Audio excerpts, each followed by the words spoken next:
In the stellar queendom of Rhea, the Sisters of the Host do all they can to protect the hearts and lives of its people. Rhea, spanning most of the known galaxy, is beset by forces within and without who would drag all into oblivion and despair. Aliens of uncertain intent traverse the queendom's borders, all while internal hatred and distrust would tear the people apart, as older, fouler things in the darkness wait to see their plans birth a terrible future. The hosts are the creations of the Dreaming Queen, mystically and genetically endowed super soldiers that give heart and body to protect the Queen and her people. Come and join us for their stories.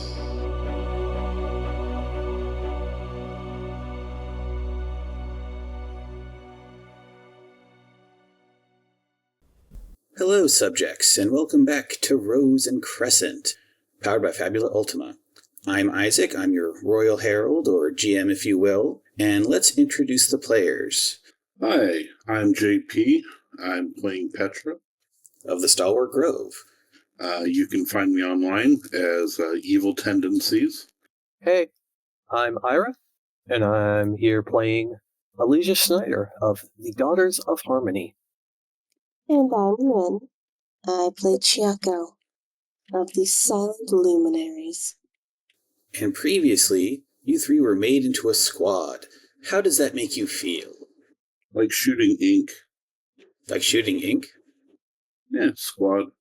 Tentacles. Squirts ink. What would be a squid, Petra? Right, that too. And what about you, Alyssa? How do you feel about being part of the squad with these two? Lisa feels like she is arrived at the ultimate accumulation of her life, which is to say, she just got shoved onto someone else's responsibility with little to no warning. Say, a lateral promotion? A bit. And how does Chiako feel about this turn of events? Well, Harold, I am so glad you asked. Chiako is mildly disappointed that she's missing out on that Leviathan hunt. However, she has made such good friends and is quite enthusiastic on the adventures they should be having. Hopefully. I can dig it. Good. All right. Previously on, our heroines made their way. The conflict-torn came on home. After dealing with traps, void dragon forces, and some ill-placed sap, they ventured under the tree called Hadris. There they discovered a mural depicting one of the previous leaders of the Silent Luminaries. What's more, they also found the leader of the mercenaries. After defeating and questioning her, they found out their goal had been a cursed piece of technology. With the void dragons defeated and diplomatic talks between the colony and Kamon begun, Petra, Chiako, and Alyssa were made into a permanent squad, much to some of theirs great dismay, and were tasked with finding this artifact and who sought it. Remind us, what does the cursed artifact look like? That's the best part, we don't know. You don't have a clear idea because you didn't see it yourself, but it was described as being a central processing piece in some kind of armor or robot. Usually something that'd be in the chest area. You may not know it by its appearance, but you will at least know it by its effects. It melts technology and biomatter together. Alright, you are getting ready to leave Brachwyn. Is there anything you want to do before you head out? Chiako wants to inquire about the mural. You asked Darshal of Hadris, and he says, honestly, we didn't know it was there. We just know that down there, something dark and evil was sealed away, and we were meant to keep it sealed away. Or at the very least, that was Hadris's will for us. Is there anything in your history about meeting someone, say, in my uniform? He stops for a moment, kind of gets this almost meditative look on his face, and then comes back to you. Hadris would like to speak with you. Oh? If you would come with me. Your sisters, or your friends, are welcome to join, of course. She messages Petra and Elise on the comms. Do either of you want to join me? I get to have a meeting with Hadris. Sure, I'll show up. I'm a crazy person who gets to talk to a tree. yep, Alright. might as well be there to make sure you don't burn it to the ground or something. But why would I do that? No, Would you no. indeed? I'm not Petra. Ooh, sick burn. Hey, if there's anything that we won't do, it's just randomly burn down a tree. Yes, I'm sure you'll have a very piffy one-sentence explanation for why you did it. Petra looks down at her uniform at the emblem of the Stalwart Grove, looks back at you and cocks an eyebrow. Marshall, they should both be here with us shortly. You three get together, you're taken back to the Kaimon settlement, and at that central building that you were at before, he takes you into what you could say is his private office or his private chambers. It's a mostly stone room, except for the fourth wall that is just the bark of the tree, or the trunk of the tree. And he says, all right, stand over there, and Hadris will speak to you. Chaco walks to where she's directed and looks around. And am I supposed to touch anything? Or just stand here and wait? And as you're saying that, a branch seemingly comes out of nowhere and touches your forehead. You feel a falling sensation, and suddenly you are not in this place, but a place very much like it. It's nighttime, and there's a fire burning in the center of the room, and you see what you would think is an older Kaimon, red and pink hair, sitting next to the fire, warming their hands. And to your eyes, they look like a woman. She says, please, have a seat. And this has affected all three of us? On the outside, Petra and Alyssa just see a branch touching Chiako's head and Chiako just being in a kind of trance. Chiako's going to approach the fire and sit opposite of this individual. Thank you for the invitation. You have been kind to us. You should return the favor. Roll me an insight and insight check. An open check. That is an 18. Very impressive. As you're looking around this room, feeling the fire, you realize that you're not feeling the fire, you're feeling a memory of fire. And just as you see this person before you, you realize that their appearance is a memory. So who are you? I am Hadris, she says. As you imagine yourself as one of the Kaimon, or is this a memory of another that you are speaking through? It is a memory of myself. You were a Kaimon before you became the tree? The Kaimon and their trees are one. One comes from the other comes from the one. I suppose I don't 100% understand, but I also suppose that does not matter. You are human-ish, so you are not truly meant to understand, I suppose. Do you know what I'm here for? You wish to know about what lies beneath. Yes, I would very much appreciate knowing. I cannot tell you everything. In fact, I cannot tell you much, she says. But what I do know is that it was here before I got here. I felt its evil, and I sought to ensure it was sealed away. As for knowing about others like yourself, Evzenoi, of your particular family, when I still walked the stars, I had heard tell of a great battle that was fought. Soldiers of silence and great destruction went to fight against a great evil that had sought to dream where it ought not dream, and in its attempts to do so, caused much death and much harm. The head of your family, or the head of the family at the time, managed to do something. As I said, I was not there myself. I had only heard stories. Still, what lies beneath seemed to resonate with that story, and feeling the evil beneath, I sought to keep it sealed. I suspected one of you may come one day, although I had hoped not, and I certainly hadn't hoped that whatever it was would be released. But here we are. I see. So the darkness beneath is related to an evil that dreamed beyond what it should. And the one in the mural is who ended it? Defeated it. The nature of the defeat is not known to me. Would you happen to know the name of the one carrying that great weapon in the mural? I do not, unfortunately. That you must find elsewhere. Very well.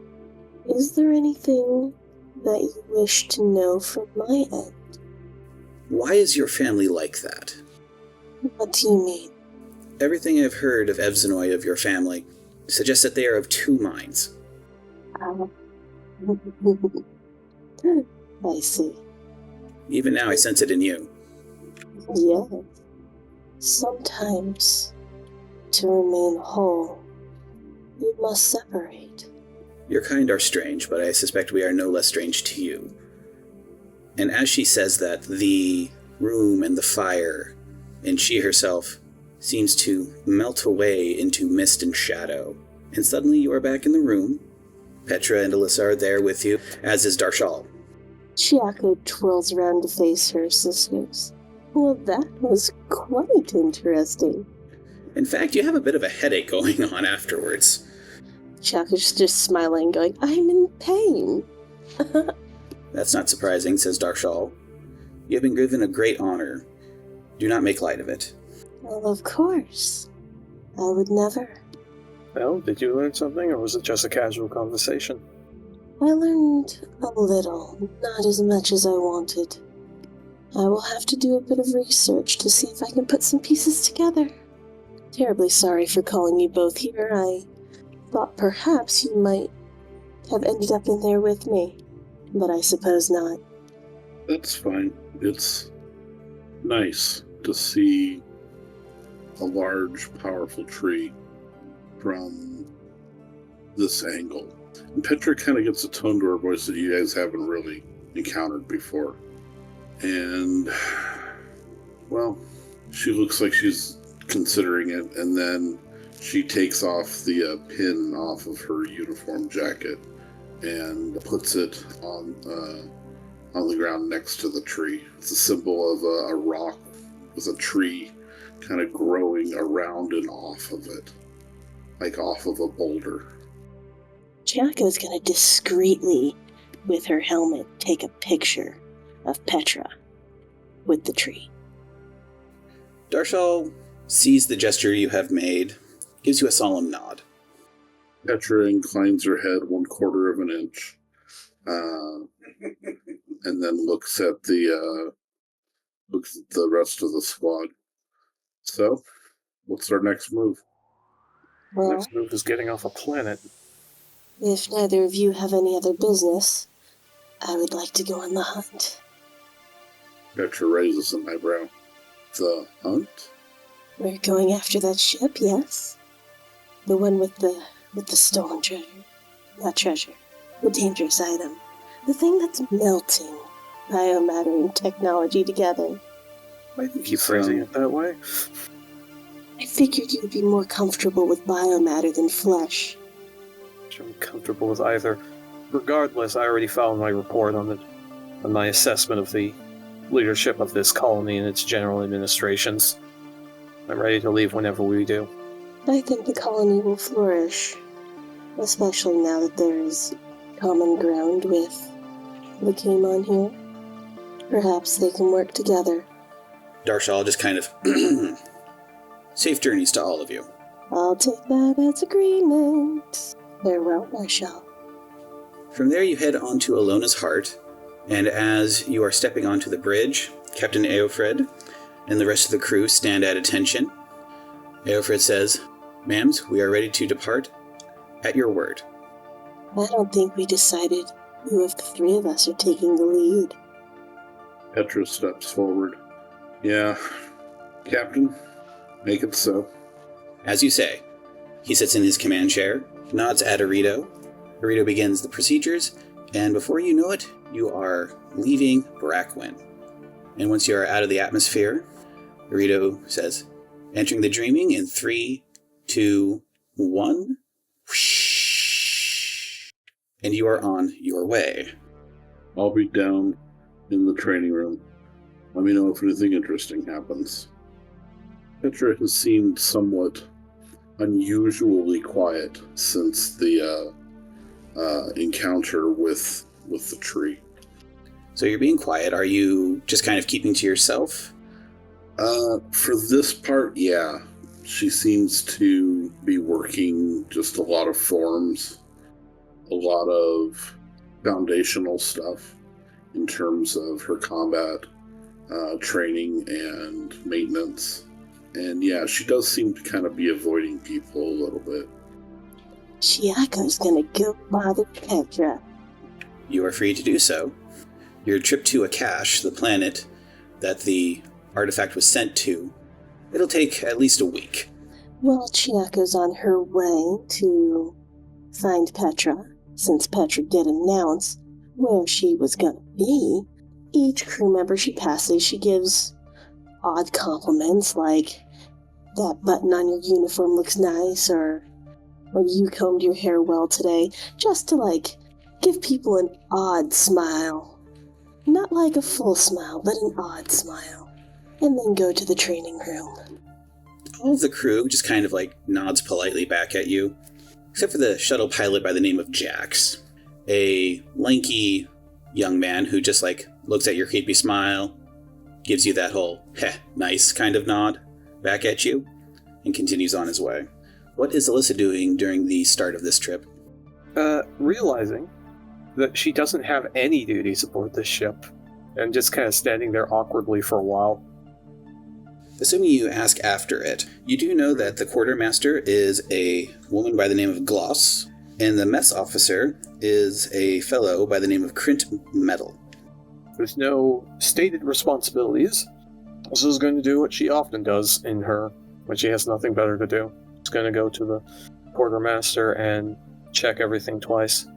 When you get there, Gloss is, going over her duties. She sees you come in, stands up, salutes. Ma'am, I assume you're here to go over my work?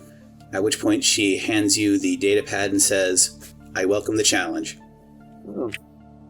You can admire someone who actually puts effort into their job. See how well you've done. Alright, Chiako, you find Petra going through combat drills, checking over weapons, and generally making sure everything is properly calibrated. While doing combat drills, Chiako's gonna sneak up behind Petra and then mimic her movements. Alright, that's an opposed roll. Let's see, Chiako, give me dexterity and dexterity, and Petra, give me insight and insight. That is a 10 on mine. Not as good as I'm used to, but I got a 14 critical success. So, Chiako, you attempt to sneak up and start matching movements with her. Petra, you kind of see her coming. She does a really good job of hiding, but you are just kind of in a hyper-aware state at the moment. And you spot her as soon as she starts getting into position. And not only that, it was a critical success, so that gives you an opportunity. So I am going to run the combat drill as though I don't see her, but I'm going to start making it faster and making it more challenging and wait for her to eventually miss a step and end up in front of me. Chiako, you're going to misstep eventually, but I want to see how long it takes you to misstep. So, yes, give me a dexterity and might check. Open. Alright. Ooh, that is a 7. She catches you pretty early, and next thing you know, you twist around, and when you twist around, Petra is right in front of you when you stop. Now, Petra, did you have something you wanted to spend that opportunity with? Yeah, bonding would be good. What kind of bond do you want to have towards Chiako? Affection. Oh, Petra likes me too. Petra thinks Chiako is weird as hell, but she does have a certain charm to her that is hard to dislike, eventually. You kept time pretty well, but you started misstepping when it came time for the pirouette. No, I really did. I'm a lot better at improvised fighting than I am at drills. Improvisation can take you a fair distance, but getting your muscle memory set so that you can just respond when you need to also has its place, don't you think? I would certainly agree, yes. There you go. Would you like to continue? Certainly. And on that happy image of two transhuman women sparring with each other, we'll move on a little bit. But very heartwarming. It is time for the first travel roll of the game. Travel roll is usually done between two destinations to see if anything interesting happens. So let's find out. Alrighty, got a 3. Needed a 6 or above for something interesting to happen in this case. Your trip through the dreaming is not as fast as you would like. It was a week minimum time, but unfortunately, you hit a dream storm, sometimes called a nightmare, and it slowed down your progress. What should have been a week journey has now become 2.5 weeks. However, you get there safely enough. Has Petra gone stir-crazy in that time? Oh, yeah. And she is starting to be difficult to deal with in terms of her mood. And how are the other two reacting to this? Chiako has been keeping herself busy in a variety of ways. One thing she did was she made a little picture frame and put that picture of Petra with the tree in it and like stuck little hearts and stars around it and left it in Petra's quarters. Aside from that, she has been meeting Petra in the training room on several occasions, partially to get into, sparring matches and whatnot. Often getting her butt kicked, but whatever works off steam, she always does it with a smile. And she also has been making things go missing from inventory and putting them in places they shouldn't be. See, Chiako, she sees people's weaknesses, and when they need something to do or want something to do, I don't know, she's just feeling like it. She's gonna pick and prod at people. And her primary targets are her two sisters, but she's been doing it to everyone on the ship. So you've been trying to make sure they're appropriately enriched. Exactly, that's a wonderful word to use. Well, you did that to Captain Aelfred, and he just kind of rolls with it. He seems quite unflappable in his manner. Jax, the fellow that gave you the nod back, kind of seems to roll with it and laughs with you when he sees how it ends. And you did that to Danu, the medical officer from before, who is assigned to this ship, so she's the one other host sister on board. Just, when she's the butt of it, she just gives a big hearty laugh, slaps you on the back, knocks you forward 5 or so feet, and goes about her day. Some of the others have been annoyed by it, but they're keeping their lips shut. And how has Alyssa been reacting to this particular bit of enrichment? Mostly by not reacting to it at all and spending most of her time in her room. Catching up on her reading? Let's go with that, sure. Curses, my plans are foiled.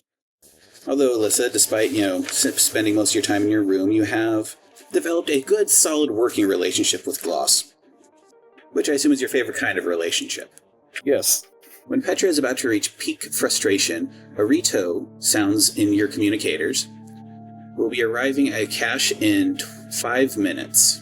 From somewhere down, you don't hear it over the comms, you don't hear it directly, but you hear it echo throughout the ship. Finally! Oh, Petra's excited. How wholesome. And then after the 5 minutes, you are now in orbit above Ikash. Ikash, an industrial world of metal buildings and weathered infrastructure jutting like bone from the surface of the world, made to look more barren by the desert landscapes surrounding the habitations, and crowned in smoke and sparks. Located near larger, more important worlds, makes it a prime spot for criminals and other less than salutary individuals. Colonies tend to come in 2 types: long-term places where people try to build a life, or short-term enterprises where a planet is taken for everything it has to offer, and Ikash, it seems, has not decided what it wants to be. What is the relationship between the Cache and the Queendom?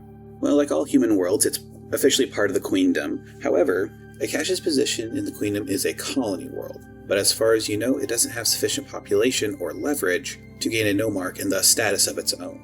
Officially, Ikash is under the jurisdiction of the planet Nagara, which is a system or 2 away from here. So it pays its taxes in appropriate deference to Nagara, and then Nagara pays that on forward to Neo-Rhea, the crown world of the Queendom of Rhea. Petra knocks on Elisa's door. Coming. We are about ready to make planetfall. Finally.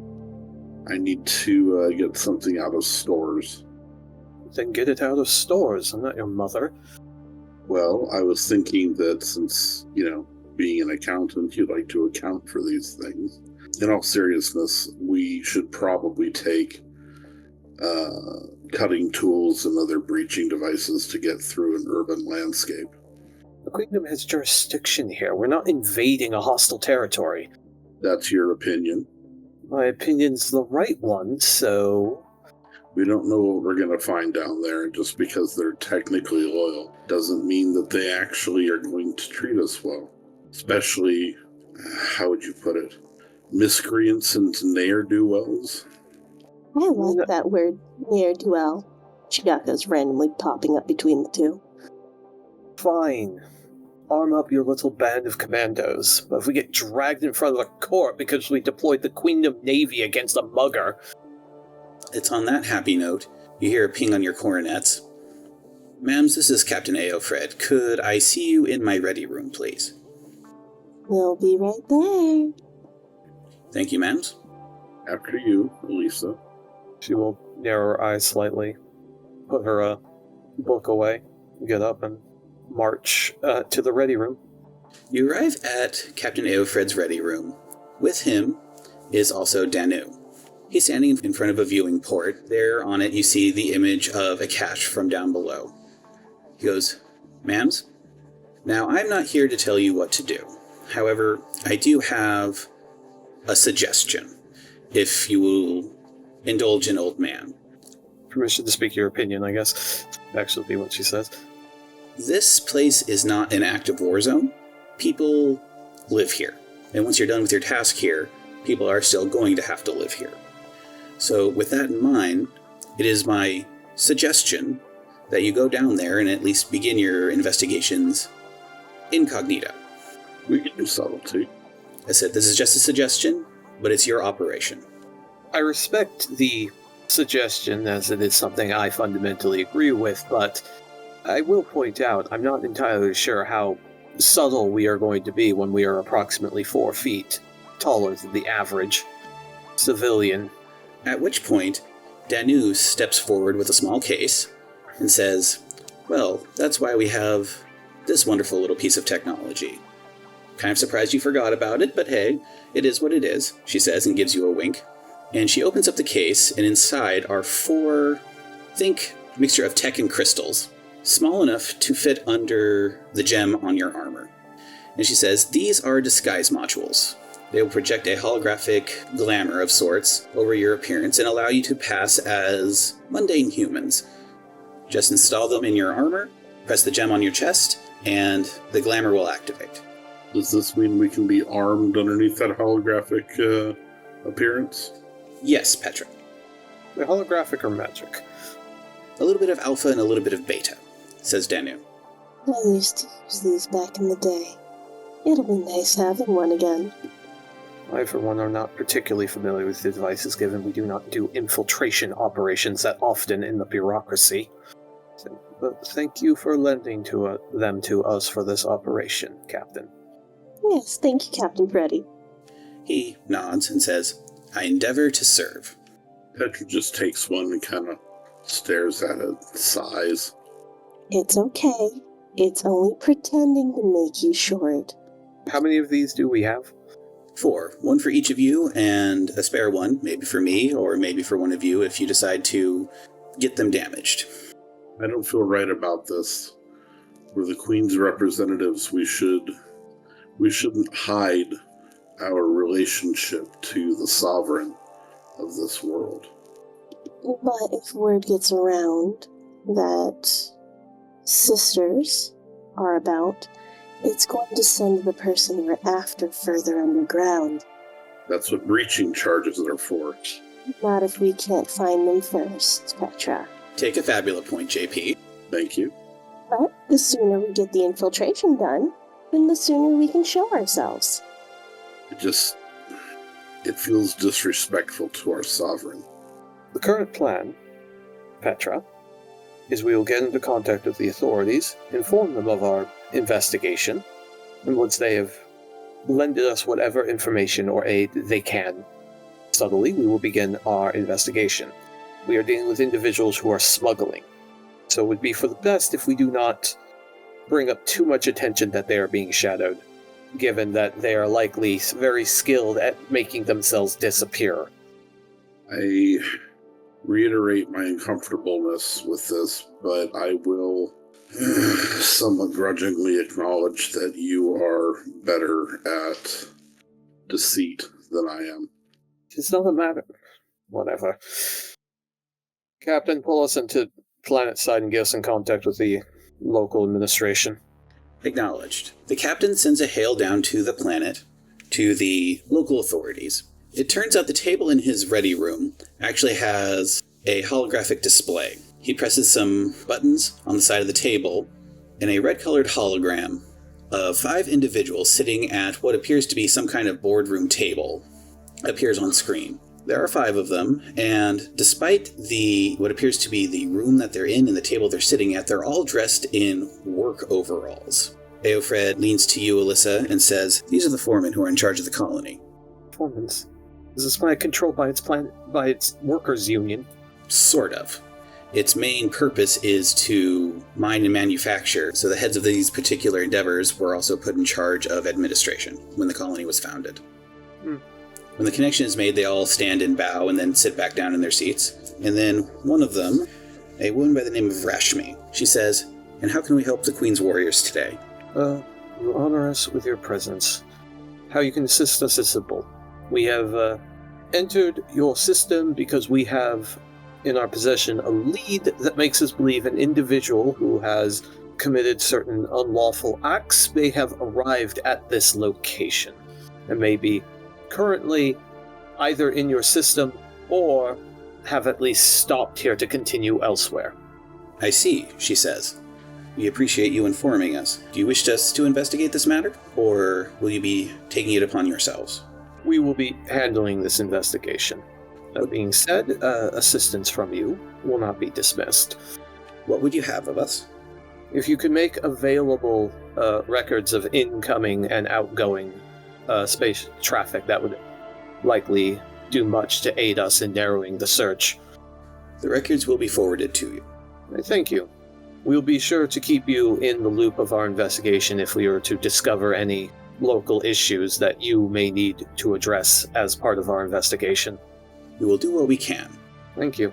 However, everyone who's viewing this, please roll me an insight and insight check, an open insight and insight check. Rose not doing well today. She got a 5. Petra got a 14. I got an 18 with 2 8s, so that's a critical success. Very nice. Chiako is a bit distracted. They all seem to be fairly straightforward. Where would Chiako's mind be going while this conversation was going on? She's looking at their outfits and how their hair's done, and is trying to imagine a human version of her that would fit with the locals for her little magic-y illusion hologram device. You're taking notes of that, and one thing you do notice is that despite being work overalls, they are noticeably clean and stain-free. Not a tear, and buttons are shiny.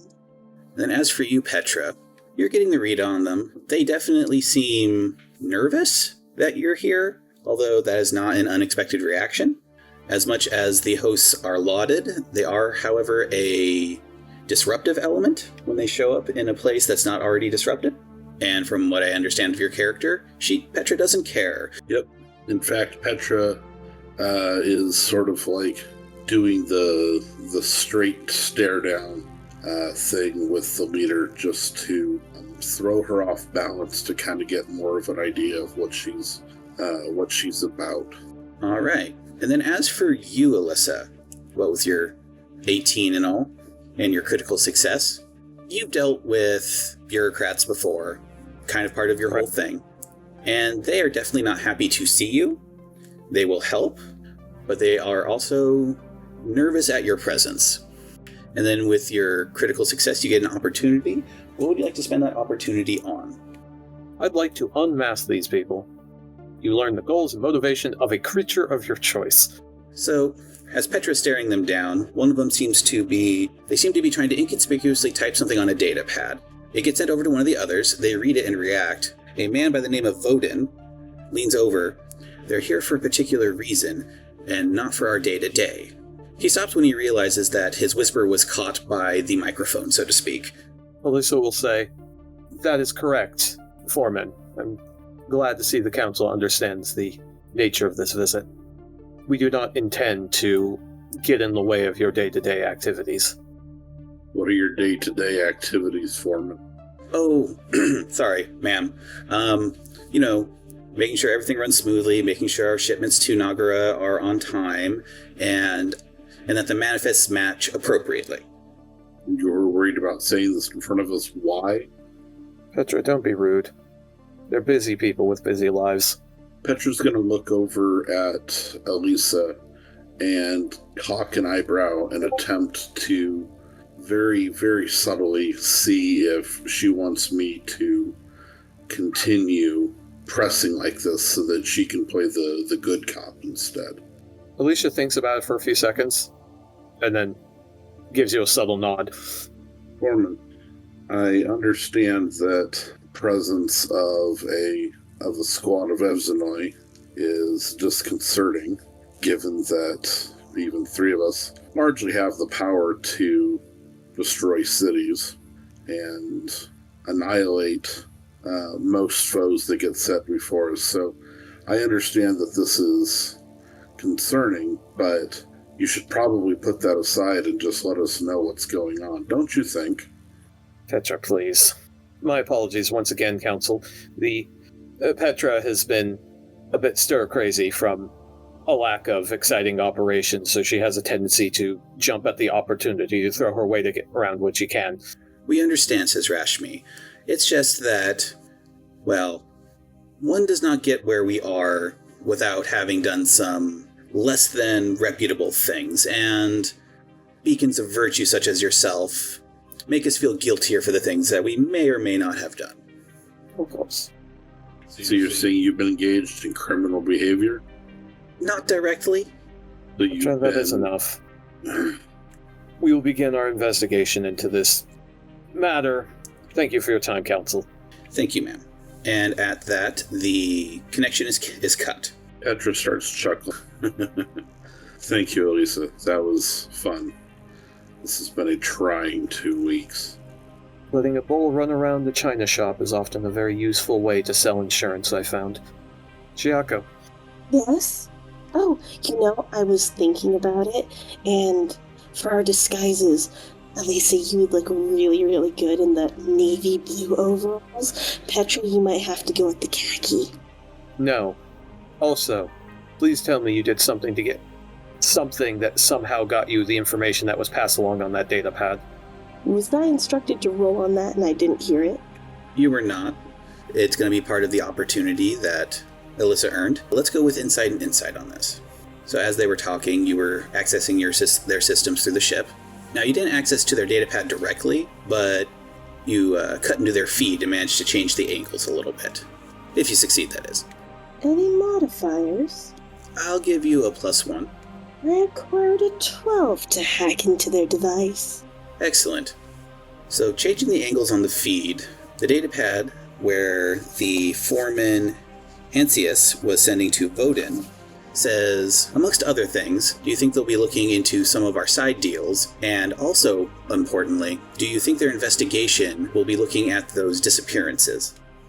Somebody's in trouble. It looks like some side deals have been getting made, and there's some disappearances. I'm not certain if it's personnel or property yet, but we'll find out. It's like another world's administration might be having some corruption problems. We're here to look into the presence of the artifact, the smugglers for the artifact. Would it be unreasonable to suggest that maybe the two are linked, the disappearances and these weirdo smugglers?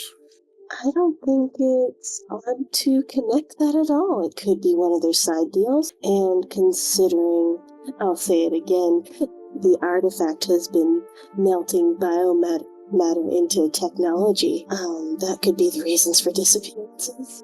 We should avoid assumptions in an investigation until we know for certain. That being said, at the end of the day, our job is to serve and protect the Queendom. And if one of the Queendom's planets has a corrupt administration and we find evidence of that, then we have some level of responsibility of resolving it. And then Petra and Elisa argue about whether or not they're going to shoot or arrest people. I was actually going to say they already admitted it. Maybe we should just replace them. We need to figure out what is the source of the corruption, or all we're going to do is change the names of the people doing the corrupt actions. That is true. You gotta get all of the root out, otherwise it'll grow again. This feels like it is dishonest. It's just proper gardening.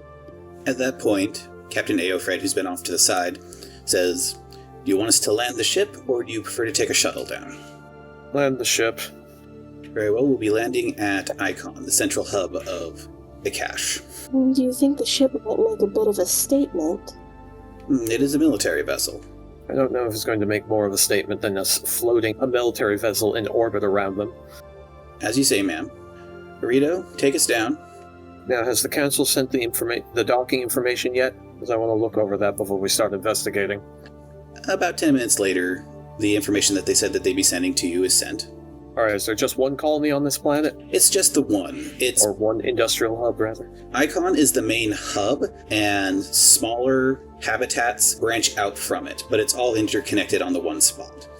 And looking at the planet, Brachwyn looks positively idyllic in comparison. So, when a ship travels through the dreaming, is it usually the same time, or are there ways of going through the dreaming faster or slower? Faster or slower, hence why your trip took longer than expected. Long ago, before the Queen was put into her crystal sleep, the dreaming was very fast, very efficient, very smooth.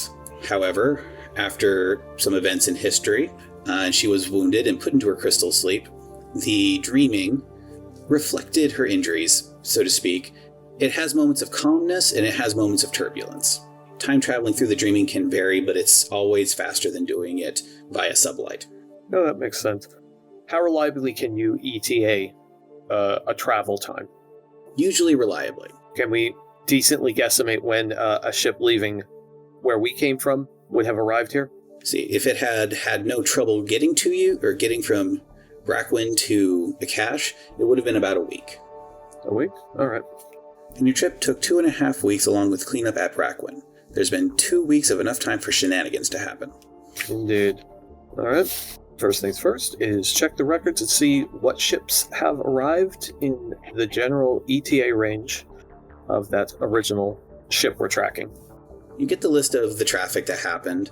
You were told that the ship that was sent with the artifact was basically a little more than a shuttle, and unfortunately on the list, nothing of the list of ships that came in matched the description that you got from Chelgeth. So it might have hit a nightmare and got delayed further than us. Or it was wiped from the record. Or they could have jumped ships. Regardless, we're not dealing with people who are sloppy, which is unfortunate. There's not much we could do about those other scenarios, but perhaps we can find out if there are unofficial landing zones on the planet. Investigate unofficial landing zones. We can also check out potentially what the current black market is like on this planet. Petra, Elisa, if you happen to be within 10 feet of an outright criminal, can you control yourself long enough to not kill him on the spot? yes. Can you control yourself to not reveal that you want to kill him on the spot? Probably no. Mm-hmm. Yes, I am aware of how to conduct subtle operations. I am aware of their value. It just feels dishonest. But we all serve the Queen, and if this is what she requires, then I will do it. I just don't have to like it. You don't have to like it. You just have to do it. Alright. Pack your things for civilian wear. We are infiltrating. I've actually been thinking about this. She smiles, presses the gem, and standing in front of you is a tall, just grim-looking, bald guy, heavily muscled. He's got a scar through his left eye and a milky orb in place of a healthy eye. And he is wearing a khaki jumpsuit, and he has a couple of accoutrements of blue-collar work that also could easily double as weapons. I'm thinking that maybe this might match my outlook while we're here. I knew khaki would suit you. Who winks at you? All right, and Alona's heart is taken down. You're given a berth, and from there, going over the information that was given to you and the information that was not given to you, you have an idea on where to go to at least start to look for black market connections. One of the lower habitats on the north side of the central hub. And when you arrive there, Chiako, that feeling you felt when you went under the tree, though noticeably weaker, is present. It's here. Or its touch was here. The dark energy from under the tree, I feel it here. Well, I guess our lead was correct. Does it provide like a tug in one direction or another? It does not. No, I just feel it. I mean, it might get stronger, but I don't know yet. Should we split up? Yeah, I think I'd work best alone. Let me be subtle. So this area that you're in, as I mentioned, it's a habitat. People live here. So despite the oppressive gloom of the smoke and sparks up above, and the fact that this particular level is lower and doesn't get much in the way of sunlight, you see people going about their lives. You see children playing. You see a man running what appears to be some kind of recreation center. And people coming back and forth from work. And if you're splitting up, who's going where? Chiaka's gonna try to follow that dark feeling. See if she can pinpoint a location. You're going to try to dowsing rod this. Very fun. What about you, Alyssa? Well, I think Alyssa will go to the place you usually start with when you're looking for the local drug dealer. The bar? The bar. Ooh. Also, we know what Petra is disguised as. What are you two disguised as? Chiako, she keeps her overall appearance, but shortens herself also to be more appropriate human height. She gives her face a bit more color, too. She might be a little on the pasty side as her normal self. She keeps her hair dark and braided, but her eyes, instead of the violet that they are brown instead. As for her outfit, she goes for a more... She figures she'll probably blend in a lot more if she's also in, like, overalls and a button-down and work boots and whatnot. She goes with blues primarily, light blues for the overalls. Now, as you disguise yourself, the gem on your armor glows, there's some sparkles, and then low-key flash of light, and you're in this disguised state. You look at yourself. Does your appearance stir feelings in you? There is something there that she's not quite certain of. But now's not the time to look inward. She has a job to do. So she's gonna stuff that back in the little box it belongs in. Very nice. And what does Alyssa look like? Alyssa is a female presenting of average height, brown hair that is just short of shoulder length, wearing very banal, casual clothes and jacket. Now she doesn't have to be the short one in the group. Ha ha ha. Starting with Petra. Petra, you had wanted to go off by yourself. What exactly were you aiming to do? Alright, so Petra knows that this is a place for rough people to get hired to do rough jobs, and that it's likely that these rough people would have some idea or possibly even be involved with the courier and their people.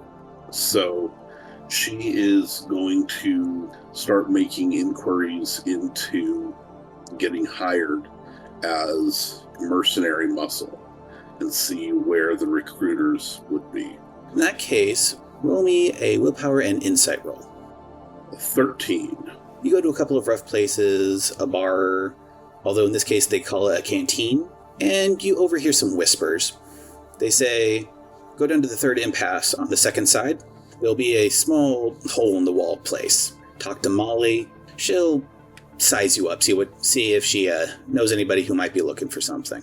I do that. She's got a bit of a swagger about her that she doesn't normally carry, but she is a lot warier than she also normally is, just knowing how easily this could go sideways.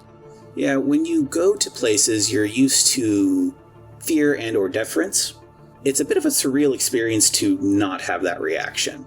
She likes it. So this hole-in-the-wall place, it's a bar that's pretending to be a diner, I guess you could say.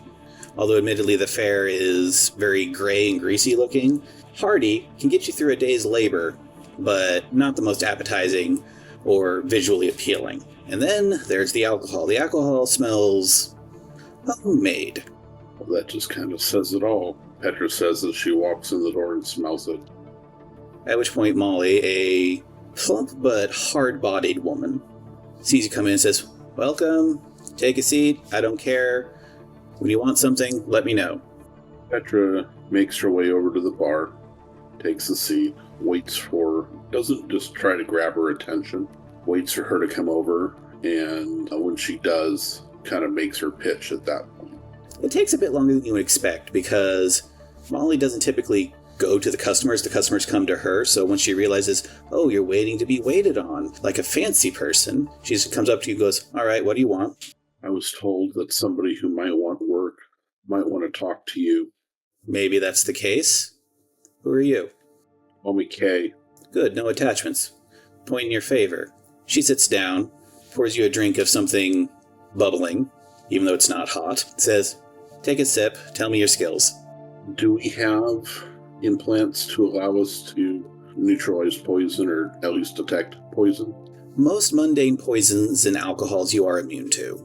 Petra takes a sip and just doesn't, actually no, not a sip, a big long swallow of the stuff, and doesn't let her facial expression change when she tastes how inevitably horrible it's going to be. Roll me a willpower and might with a +2 bonus. A 9. Luckily that was enough in this instance. She looks at you take a big swallow of that, and then once you finish it, she's just like, "Dang, that'll take the details off the side of a ship. You're either very crazy or very hardy. I like that either way." Why not both? Anyways, I'm got some experience. I've spent some time on Janus 7 and may have been around to witness part of the uprisings on Thalassia. Celestia, that got heavy. They called it the hosts and everything on that one. Yeah, it was a bit of a mess. I can't promise you anything special. I mean, you're new to me, but you have a good vibe, so give me a day or two, I'll see what work I can scrounge up for you. Sounds good. You're not going to do a test of the skills or anything like that? I have a good nose for these things, and if you die, it's no skin off my back. Fair enough. Seeing you, Molly. Hopping over to Chiako. Chiako, you are attempting to essentially douse a location, or divine a location, towards the source of the miasma, if you will. That feeling of evil almost seems to mix with the smoke and chemicals in the air, even with the ventilation system, so calling it a miasma seems appropriate. I am going to want a willpower and insight check out of you. An open check. That would be a 5, not particularly good. You want to spend some fabula points on that? I would actually like to spend my lucky 7. Let's get rid of that 2 and make this a 10. Fun times. You're walking around the place. Some people give you some looks, some don't. Apathy seems to be a common reaction. And the miasma seems to permeate the air. It seems multi-directional. It's kind of hard to get a full picture on here.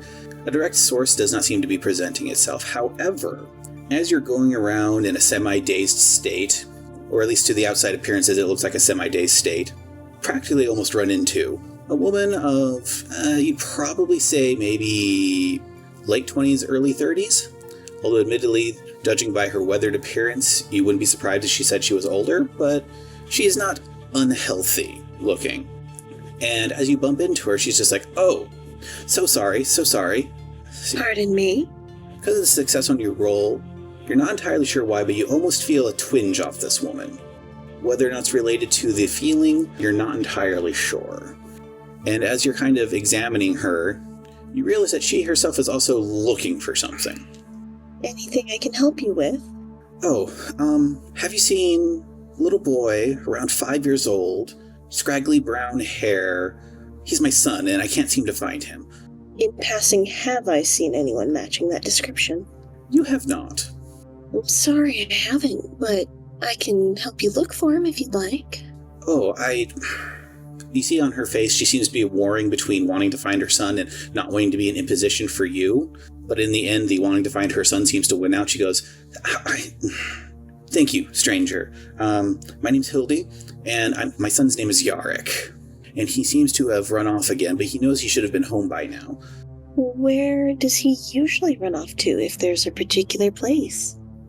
He likes playing in front of the recreation center or in the recreation center. He also has a habit of getting into places he shouldn't. I keep telling him not to. It'll probably lead to something unpleasant one of these days, but... Like getting into vents or scaling walls? Oh, Queen, I hope not. He does like to climb, though. Would you like to split up or work together? Well, he doesn't know you, so why don't we look together? That sounds like a plan. And you go off to look for a lost child. Hopping over to Alyssa, where do you wish to go then? Her goal is to find the black market. I guess Alyssa will just walk around and get a feel for the space. Roll me an open inside and insight check. We go. That is a 16. Well done, good number. Getting a feel for this part of the habitat, listening to the people, observing them, and you kind of get the feeling that the recreation center is something of a hub for this part of the living spaces. So if you want to listen in on people, you might want to go there. Because when I say recreation center, it's not just for kids, it's also for adults. Although admittedly, they do try to keep it clean because of the mixed company between children and adults.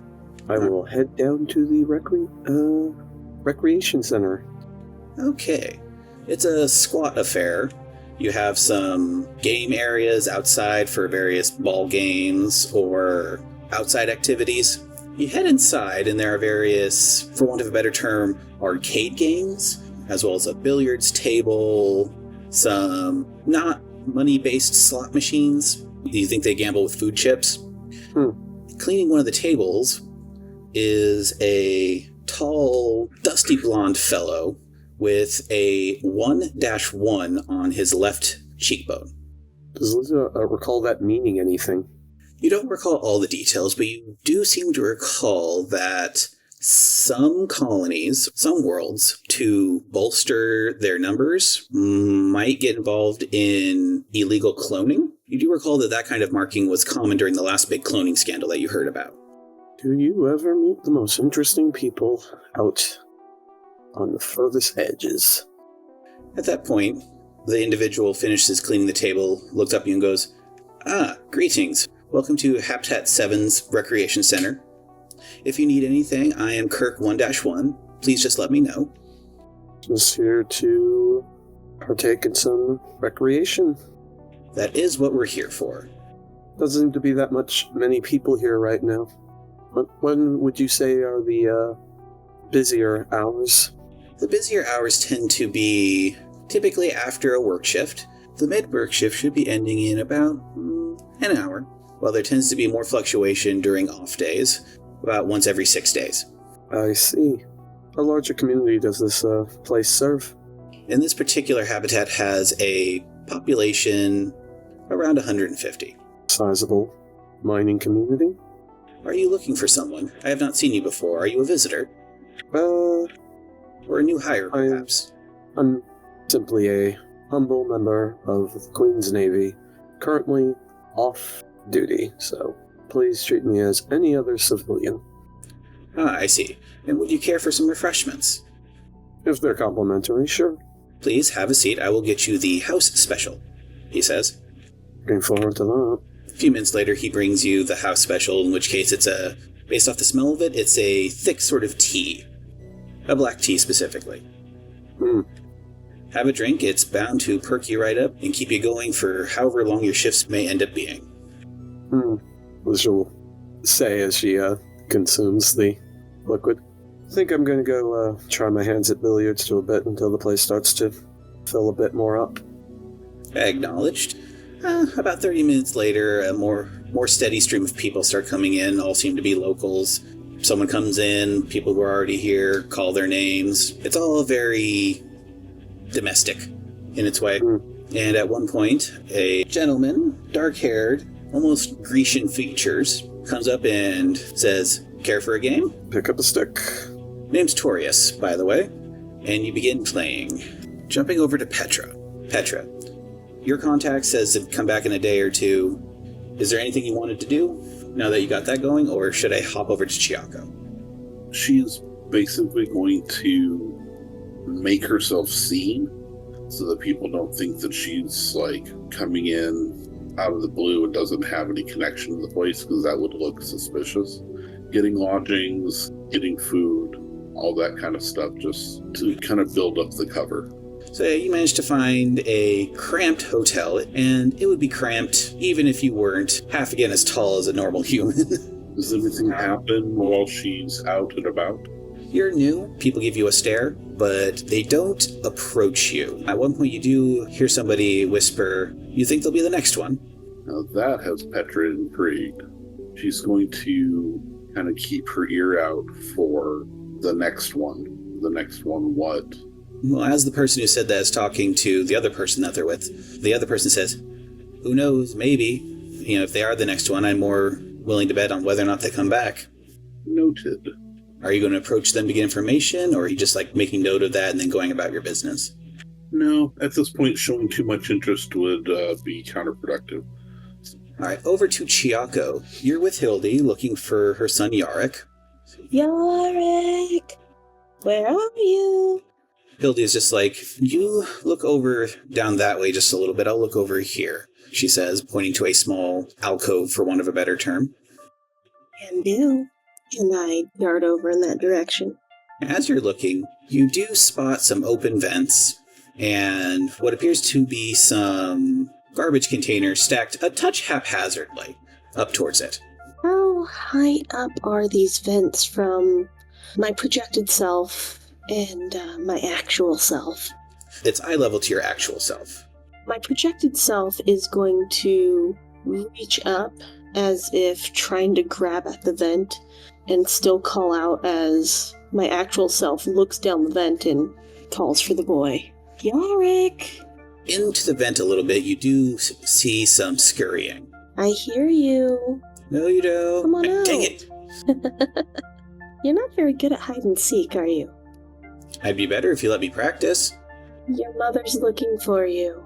Oh, let her look a bit longer. That's not very nice. Children should obey their mothers. Roll me insight and insight. A 15. You hear it clear as day. They should also have the chance to obey their fathers, too. What happened? Why should I tell you? You're a stranger. That is true. That is true. I am a stranger. But sometimes it's easier to talk to strangers than the people close to you, huh? Alright, roll me willpower and insight. That'll be a 12. At which point the boy is just "That's weird, but I think I get it." He doesn't crawl out of the vent, but he does crawl close enough that you can get a clear look at him. So what happened to your dad? Well, nothing. But I just wish he was around more. Is he one of the miners? I'm not allowed to say, but, I wish he was around. That way if Mom disappears again, I wouldn't be alone. Disappears again? You must be new around here. Yeah, I just got off the boat. You were on a boat? Ship. Oh, It's a very pretty ship. Oh, okay. Well, yeah, Mom disappeared for a few days there, and once I ran out of food, it wouldn't have been it wouldn't have been as bad if, Dad had been around. I can imagine. You weren't able to contact him? No, I'm not supposed to. Because of the work that he does? Yeah. Very important work, Mom says. I can imagine. At this point, he's just kind of how, people lay with their chins on their forearms, belly down on their bed? Yeah. Or when they're on the grass? He's doing like that in the vent as you're talking to him. You're so cute. But alright, I guess I'll come down. That'll be good. And You need help? No, I got it. At which point, He wiggles out, looks down, realizes the dimensions of where he's in at the moment. He goes, okay, maybe I might need some help. She'll put her hands under him to help him find a stable spot and then help lower him down. Ah, lady, you're very strong. Thank you. I got that from my dad. Cool. At that point, Hilda comes up and goes, Yarick, don't you ever disappear on me like that again, she says. Comes up, grabs him, starts dusting him off. Only if you promise not to disappear yourself. I told you, sweetie, I don't know what happened with that. I was here one moment and then here again. We're not having this discussion in front of our new friend. Is this something that happens around here? She looks at you. She's holding Yarick's hand and goes, there's been disappearances recently. Some people have come back. Some haven't. Apparently, I was one of the ones that disappeared. And you remember nothing of it? No, unfortunately. I was, going to work. And next thing I know, I'm wandering home. And I apparently lost time because I thought I was still going to work. But it had been a few days later. There was nothing that you know of tracking you or, no security available? Nothing on your person that could have given you a hint as to what was going on? Other than my watch indicating that I had in fact lost a few days, no. That is quite peculiar. I think I was trying a new route to work to see if it might have been a bit faster, but then other than that... Around where was it, do you think? So I can perhaps avoid that area too. Oh, so I work in the central hub, 2 floors up. So I usually go, and she starts giving you the route she normally takes to work, and then the route that she was taking that day. And then from that, we'll hop over back to Alyssa. So you've been playing billiards with Torius for a little bit now. You're doing some chatting back and forth. What are you guys currently talking about? She's just going to stick to mostly gossip for the most part.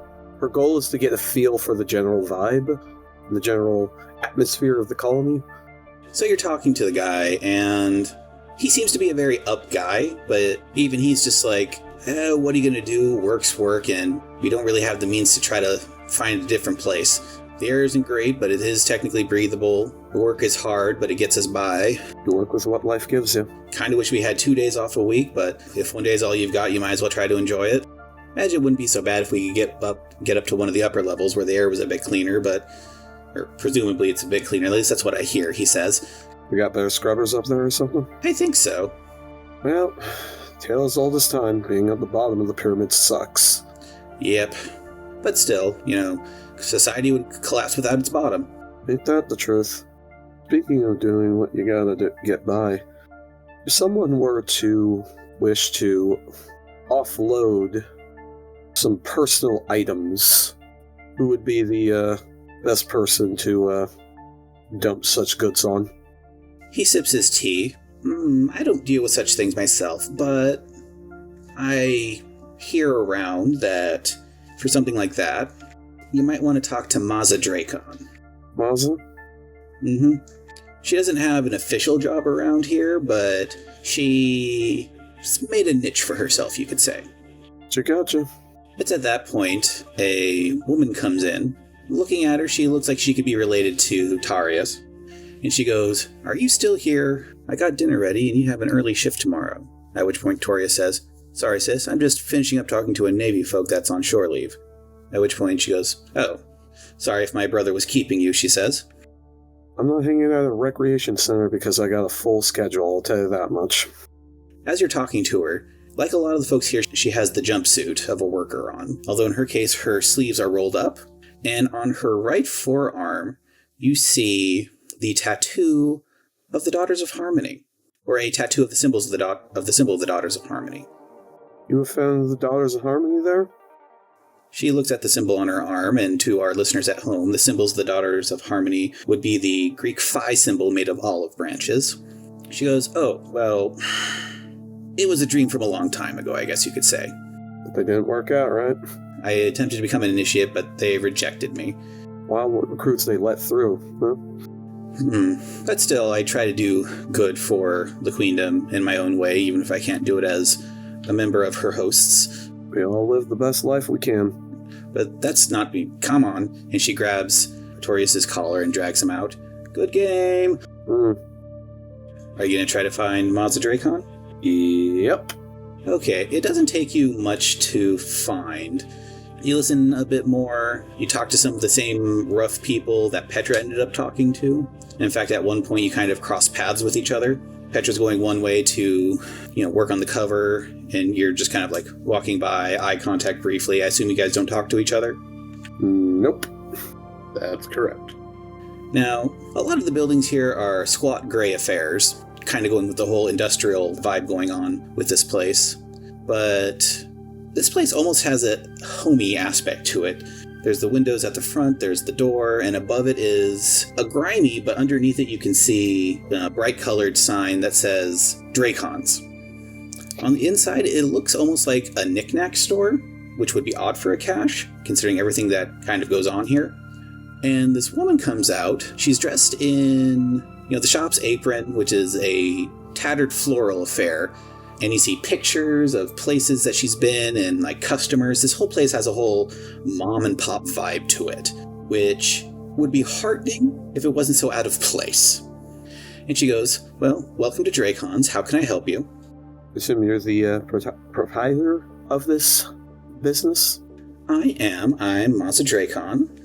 And this is my shop. We have knickknacks. We have some herbal remedies. We also have items of a higher caliber, if that's what you're interested in. What are you looking for, dear? Well, ship I'm serving on is about to go off on a tour. And you know how stressful those can be, so... Oh, good luck with that. So I'm looking for certain recreational items that make a long tour, such a tour more bearable. Of an herbal variety or of a game variety? I was hoping something a little more specialized. Something that do a slightly better task of the mission without... you want to make your job easier. And maybe get a little extra to sell around secondhand as things get. I'm all for that entrepreneurial spirit. Step into the back room here. And she leads you to the back room behind her counter. And on the inside, while it still has that mom and pop aesthetic, instead of statues and potpourri of something you think is a plant, you see on the walls guns, ammunition, and various other sundry things.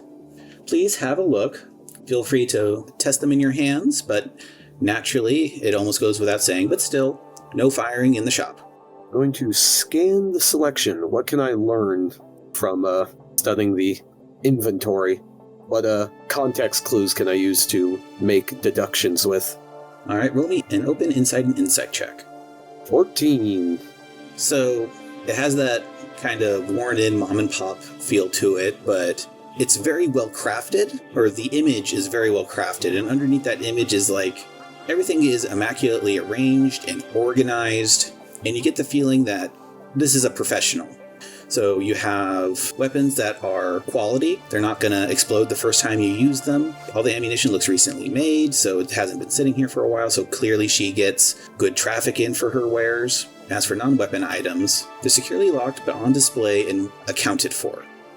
Anything catch your eye? Is there anything that catches Elisa's eye? She's a melee person. She's a bit of a melee person, but... she's more assessing the nature of the black market in the sector, so, what's the general quality of these weapons? Is there any particularly illegal gun on display here? All these weapons are good quality. As for illegal weapons, you do see some models that are strictly military, which means if she's getting them and can sell them like this, she probably has some good contacts. Indeed. And at one point, it's on display indicating its special nature and the fact that it's very pricey. You actually see a rail rifle. Now, it's not your level of rail rifle, it's not a host weapon, but essentially it's Queendom Military Special Forces. A rail rifle? Must be quite a demand out here on the frontier. You got one of these for sale? It is for sale, although admittedly, I haven't found someone willing to pay a good price for it yet. So at the moment, it's something of a display piece, but whether sold or as display, it does work for me in its way. Tragically, some people do not appreciate the quality that is often necessitates a high price. Rail rifles are good in low G and low atmosphere. Would you say the market for the rest of your arsenal is at high demand these days? Like all businesses, there are slow times and fast times. I've been on a good streak lately. A group of mercenaries recently restocked before going on some job over on, I don't recall the colony, but there was a merc group by the name of the Void Dragons that apparently were really excited about a job they were about to do, and that helped move my product, you could say. Well, but they're excited on a path that's not with mine, so who am I to judge or care? The way the galaxy works, there'll always be a need for mercenaries, so there will always be a need of people to supply them. That's how economies work. Speaking of supply, given you've seen a recent depletion of your stocks, you wouldn't happen to be interested in secondhand goods if I were able to stumble upon some before. If they're of good quality, I'd be willing to take a look at them. I don't buy junk and I don't sell junk. Well, assuming my source is able to get through, I think you'll find these secondhand pretty high quality. But when I see the goods, I'll let you know. Are these weapons all you have? I will note I was somewhat more hopeful for something of a more recreational nature. Like I said, sailors can get very bored on a particular long patrol, and that creates a market demand for certain things to entertain them. I got some recreational chemicals for you if you like. Do you want uppers? Do you want downers? Something hard? Something easy to kick if you need to? I find the diversity is better when one is calculating their own sale. I can make a variety pack for you. I also expect to be at a discount for buying bulk. I do need to make a profit myself, after all. Oh, I completely understand, and there'll be a bulk discount, yes. Now, obviously getting such goods onto a Queendom naval ship is something one needs to know how to do. Where would a person who knows how to do this need to pick up these products? I do have a couple of discrete drop locations I can leave it at once the payment goes through. Payments will go through once the funds are secured. I will be sure to visit when the business is arranged. Come again any time, she says. I shall. And you head out from there? Yep. So, each of you have been doing some things, going down leads, getting to know the locals. Did you three have a rendezvous point in mind? I said we have encrypted comms. Yes. Your coordinates are encrypted, and you're all within range of each other. I don't think we worked out a rendezvous point. Nope. We did not ahead of time, no. Yeah, we can easily set one up, though. Petra did get her own motel room. The same, we got encrypted comms. We can just talk to each other. You guys notice that Petra has been, like, her signal is still there, but she's just not talking on the comms? Yeah, go. Report in. Yes.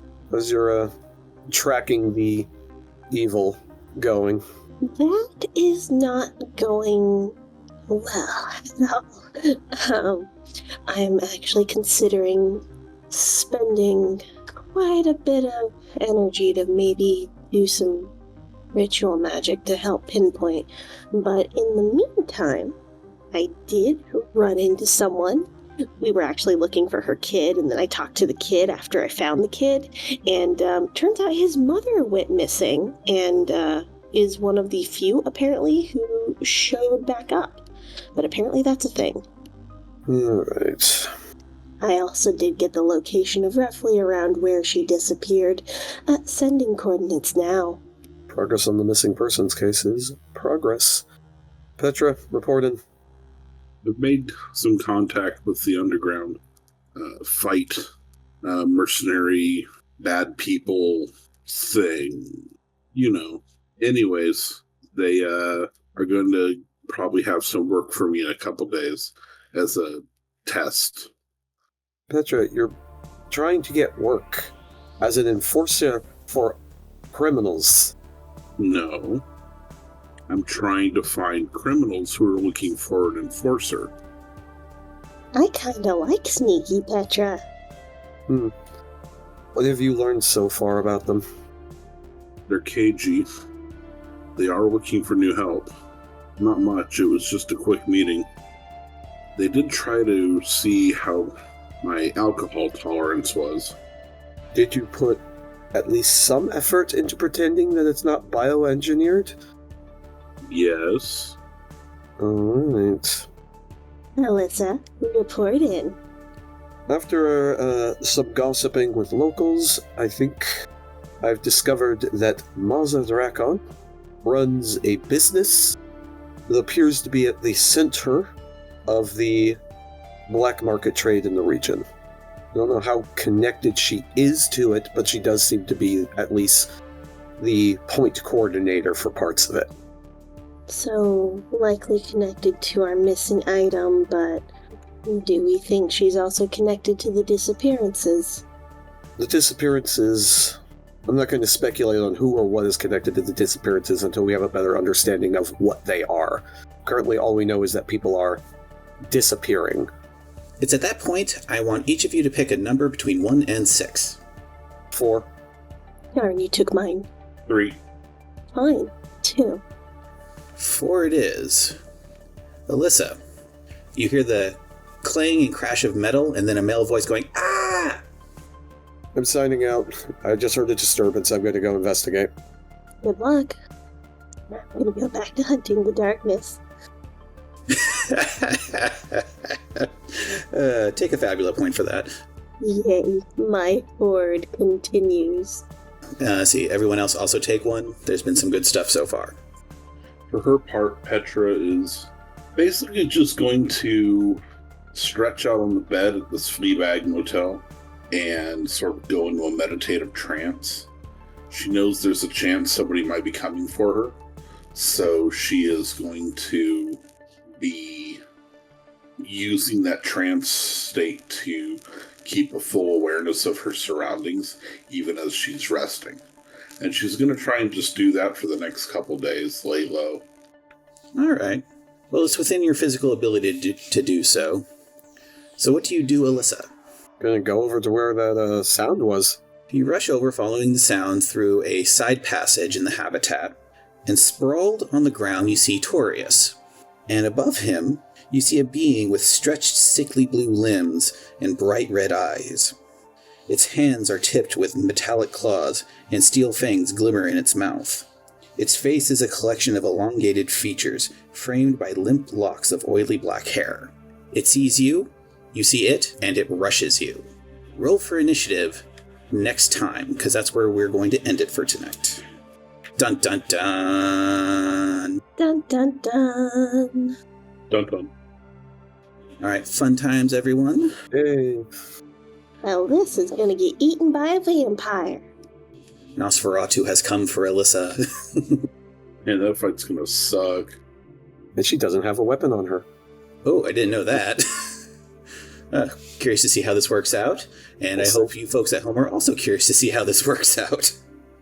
Come on, I made a suck joke about vampires and I didn't even get an acknowledgement? Come on. Golf clap, golf clap, golf clap. You'll get nothing, Petra, and you'll like it. Alrighty, everyone. Join us next time when Alyssa faces off against whatever this creature is.